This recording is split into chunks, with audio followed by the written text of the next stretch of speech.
대표님 안녕하세요. 안녕하십니까. 네. 저는 리치부동산 대표 장영남이라고 합니다. 한남뉴타운이 이런 지역이다. 한번 좀 간단하게 소개 한번 해주시겠습니까?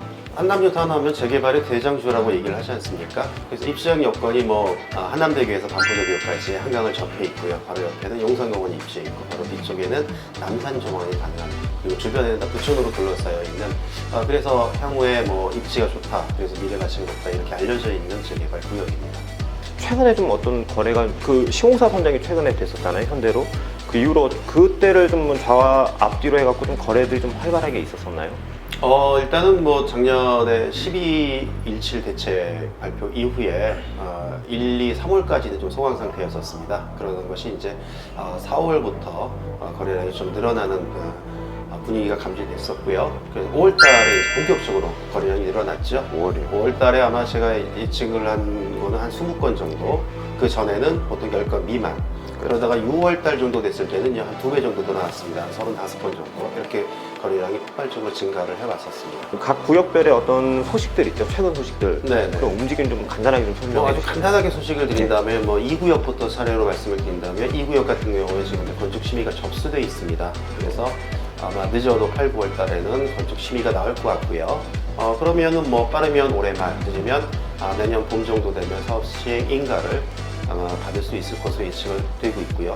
3구역 같은 경우에는 잘 아시다시피 이제 시공사 선정이 완료가 됐죠, 현대건설로. 그리고 4구역 같은 경우에는 조합 집행부를 다시 구성하기 위해서 선거 준비하고 있고요.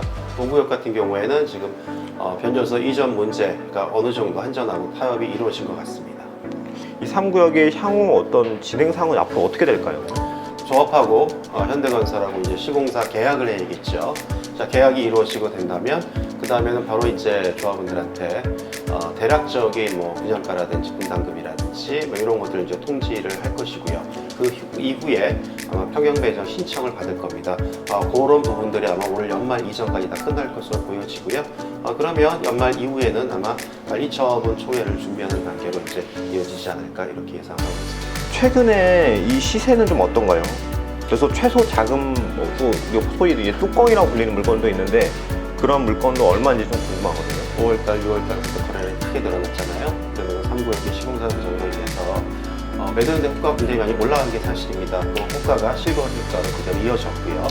그래서 구체적으로 얘기를 드린다면 아까 말씀하신 국군 이상이 모아가지고 큰 뚜껑이라고 하는 것들 있잖아요. 그런 것들은 지금 거의 8억에서 9억 사이 정도의 이제 가격을 형성을 하고 있고요. 그 말인즉슨 거의 그냥 프리미엄이 8억에서 9억이라고 보면 되겠네, 이 동네는요. 무난하겠죠. 네. 그리고 이제 우리가 분할 지분이라고 하는 것들 있지 않습니까? 그렇죠. 전원다세대 6평짜리 지분이 최근에 거래된 것들이 거의 한 11억 정도의 거래가 됐었습니다. 물론 호가는 많이 높게 부르는 것 같아요. 12억까지도 나오고 있다, 이렇게 참고를 하시면 될 것 같아요. 대표님은 어떤 향후 전망을 어떻게 좀 생각하시고, 그렇다면은 과연 한남뉴타운을 지금 사는 것이 투자 입장에서 좋은 것인지, 이런 것 좀 조심스럽게 한번 여쭤보고 싶네요. 굉장히 어려운 그렇긴 하죠. 질문인데요. 예, 예. 어려운 질문인데요. 일단은 최근에 대책을 발표를 했잖아요. 그쵸. 근데 이제 대책의 내용이 사실은 기존의 한남뉴타운에 원래 있었던 것들입니다. 그래서 한남뉴타운 자체에 크게 그 대책에 영향을 미칠 것 같지는 않고요. 실제로 이 거래된 사례들이 거의 현금 거래가 주를 이루고 있다라고 이제 말씀드릴 수 있겠는데요.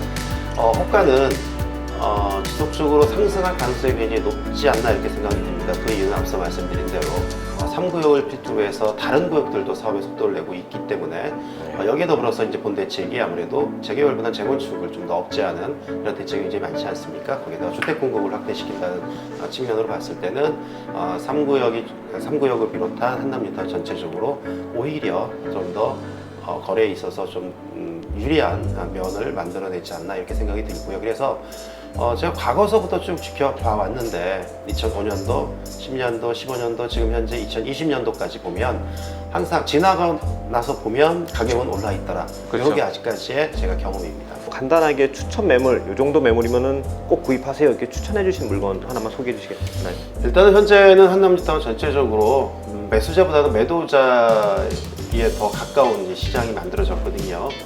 그래서 이제 매도자의 의견을 수경 매수를 할 것인가 말 것인가 이 부분이 중요한데요.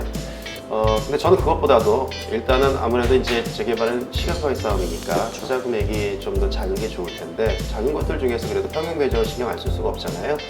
그래서 제가 현재 시장에서 제일 괜찮다고 하는 것은 33평형을 배정받을 수 있는 3구역의 단독주택. 여기 한 16억 5천 정도 됩니다. 그래서 요게 매물이 제일 경쟁력이 있을 거다라고 지금 판단을 하고 있고요. 아무래도 손님이 오게 되면 그 물건에 대해서 적극적으로 지금 소개를 할 예정으로 있습니다. 자, 대표님 너무 감사드리고요. 마지막으로 좀 한 말씀 해주시겠나요? 재개발 지역에 제가 한 지금 15년, 16년째 지금 있어 보니까요. 항상 그런 생각이 듭니다. 이 재개발의 물건 선정은 상당히 어렵거든요. 그리고 아직까지는 뭐 관리 처분을 득한 단계가 아니기 때문에 자금 면에 있어서도 여러 가지 생각을 해야 되고요.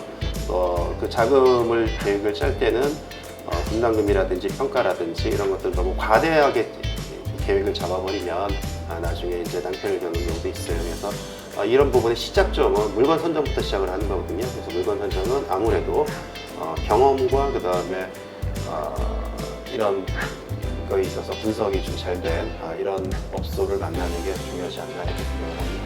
알겠습니다.